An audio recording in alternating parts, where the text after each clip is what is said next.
Binge the full week ad-free over at patreon.com/inspireddisorder. What you manifest in your mind, you can bring to reality. UFC Fight Night, Santos versus Teixeira happened this past Saturday. Fun fight card in general. I was pretty distracted.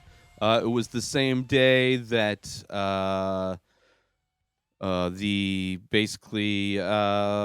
how should I put this? Biden won the election. He's the new president-elect, so I was pretty much online seeing everybody celebrate. I myself kind of mentally was able to take a deep breath, even though we still have to live in a Trump America for a few more months, 70-something days, I think. So a lot of bad things can happen. A lot more people will be dying of COVID, but at least Biden and Harris won the election, and yeah, it was fun to see. It was heartwarming to see the celebrations going on, not only everywhere around the country, but also around the world. People seeing people from Canada and the UK and other places sharing their happiness for the fact that Trump is no longer president. But that's not what this episode is about. This episode's about UFC and the fights. And like I said, they were good fights. I wasn't paying as much attention as I should have. Teixeira got an easy win, seemingly easy win. He was able to take Santos down and just ground and pound and eventually get the rear naked choke. So I don't think much of it was spent on the feet, if I remember correctly. But a good win for Teixeira. We'll see. Now that Israel Adesanya is supposed to be fighting Blachowicz for the light heavyweight belt, I could see maybe Teixeira fighting somebody else in the meantime. Not exactly sure who, but I would love to see him get a shot at the belt.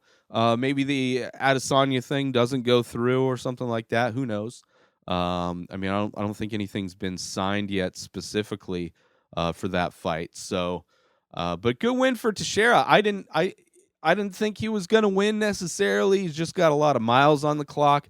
But at the same time, Santos is coming back from pretty much destroying himself in the John Jones fight. I mean, I think he had double knee surgeries and just tons of rehab, and which he didn't look like. It didn't look like that necessarily contributed to his loss, but more so that his weakness of being taken down and controlled on the ground was kind of, Teixeira was able to take advantage of that.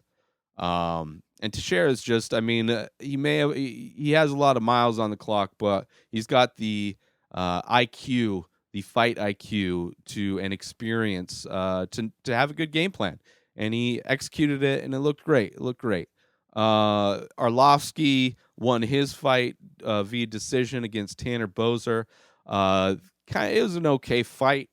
One thing about the card in general that made me, it was just kind of annoying, is Dominic Cruz as commentator. He is by far the worst commentator, painful to listen to, very unprofessional when it comes to transitioning and handing it off to the other commentators.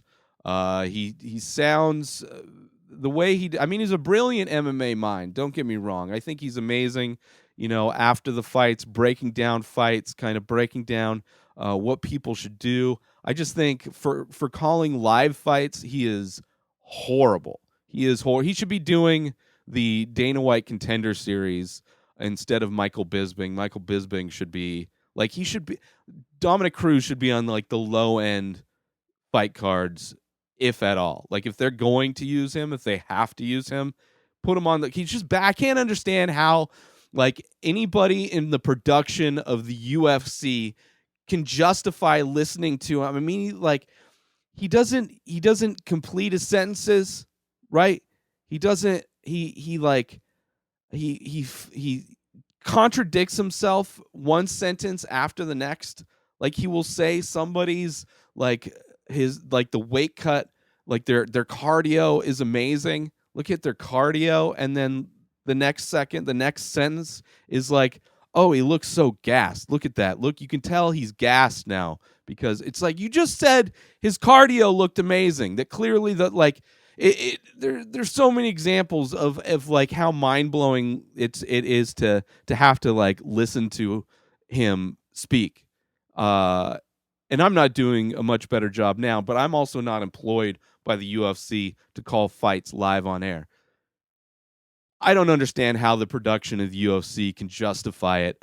Maybe they just don't listen to him. He's just horrible. There was like a moment in this fight where he had to hand it off to Anik, who was going to interview the fighter, and it was just like it was literally kind of the most unprofessional, like just janky amateur, like I don't know, like I can't imagine that Dominic Cruz even attempts to practice or get better at doing it, because it doesn't seem like he has gotten better, and it's clear he knows how to learn new skills, right?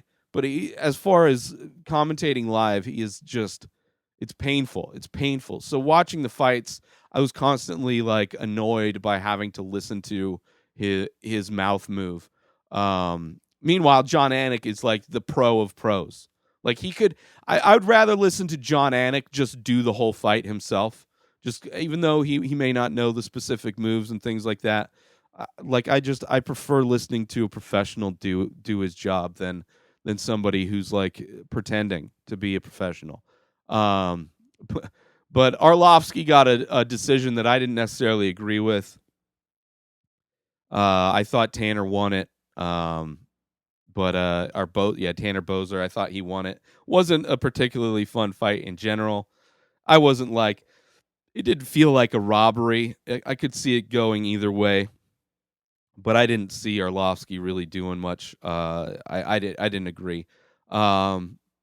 Claudia Gadelha lost, thankfully. It was a fight that reminded me a lot of her win over God, what she's doing a bunch of desk work now. I can't think of her name. What's her name? But Yan Zhaonan got a good win. Just overall great skill. And Angela Hill. Claudia Gadelha should have had a loss against Angela Hill. This fight reminded me a lot of that, where Angela Hill just beat up and was able to bust up Gadelha. Her face was busted up. She outstruck her.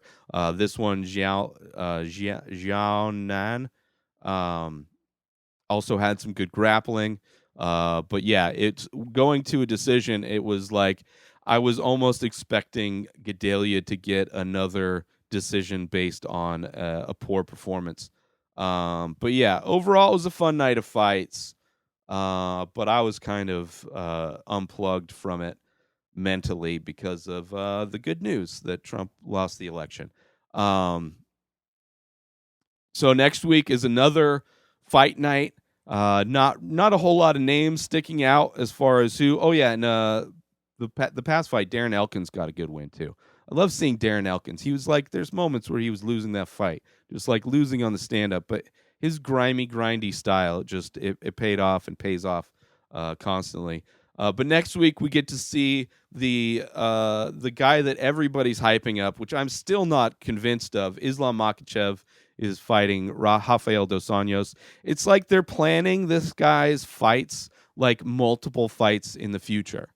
Like this fight was scheduled before his last victory, and I completely forgot that this fight was even happening because they keep talking about who's he going to fight next? Who's he going to fight next? And he's supposed to be fighting if assuming he beats Dos Anjos, he's supposed to be fighting the UK dude that's kind of getting screwed over for the belt. But this is a lightweight fight. Which is that other one a lightweight fight? I don't think so.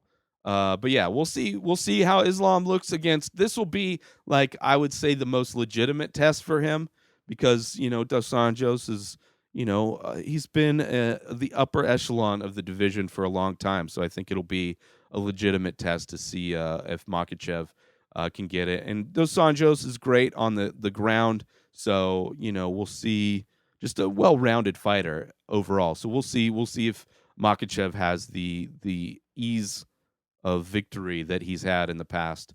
But yeah, so other than that, nobody really. Eric Anders versus Antonio Arroyo, that one looks good.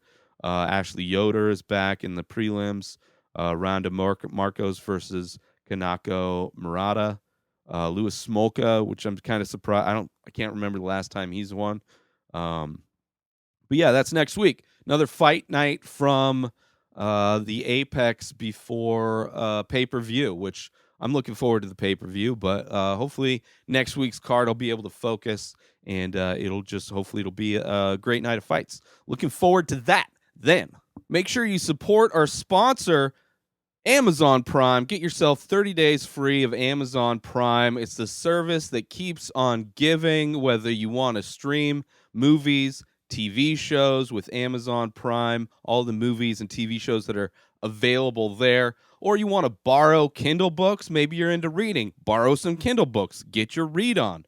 Or let's say you like music. You can listen to unlimited music with Amazon Music. All through the Prime service. Get your 30 days free of Amazon Prime.